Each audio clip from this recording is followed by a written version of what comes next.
Christian could be the biggest whiny girl out of anyone in the entire band.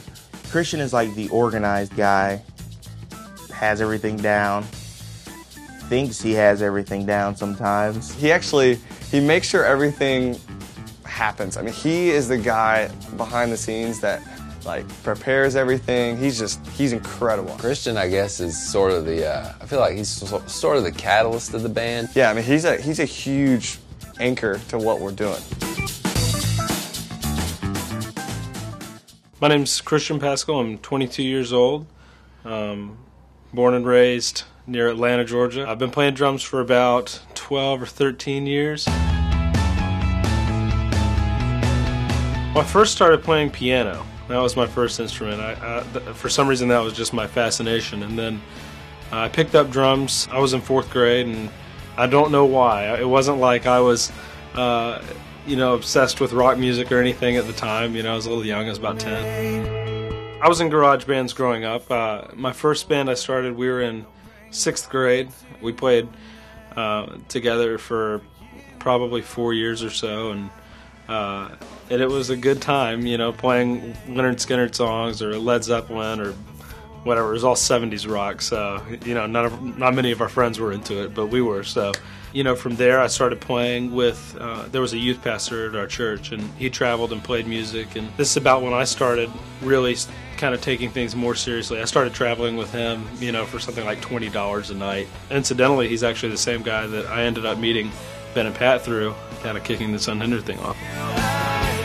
We met at a youth camp. It was my youth pastor was putting on these youth retreats for weekends, and someone else had said, "Hey, you should have these two guys. You should have these guys come out and lead worship." He was like, "Okay, that's fine."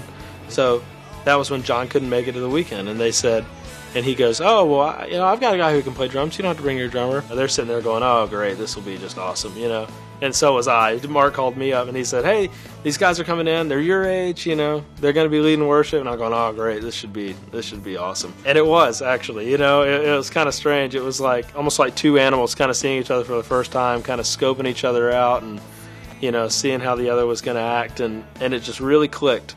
And a month later, that same weekend, they walked up to me and said, "Hey, we're going to Michigan at the end of the month. If you want to come with us." I was like, "All right." So that was when I started traveling with the guys. Like I said, later on, JR came into the mix, and then we met Ashley through a common friend. Everything just clicked together and felt right, and here we are today. I think playing Christian music wasn't really something that I chose to necessarily get into. It was kind of something that I grew into. It was very much like my first opportunities playing music were in the church. So my spirituality and my growth as a musician very much grew at the same time, and they grew together. Even though I would dabble in other things, I would go play a cover band gig here, or I would play a studio session here for whatever artists.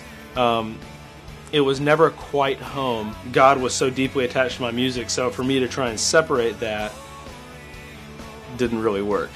I think it's really special that music and worship are together. It's not that they're not conflicting interests. It's not like I can take too much interest in God and then not enough interest in music, as if that could happen. But instead they're kind of they are intertwined, and I just love that about what I have the opportunity to do, and what traveling with a worship band has given me the opportunity to do. When we're in these settings where there's thousands of people worshiping, and I'm tuning everybody else out, every now and then just to look up and see what's going on out there is it's an amazing experience. I oftentimes wish that I could share that with somebody else, that I could just give somebody else the perspective that I have, sitting in the furthest back in the stage, looking out and seeing everybody in front of me, the band, all these people out there with their hands raised or with their voices raised. It's a priceless experience that I just consider a huge privilege to be a part of.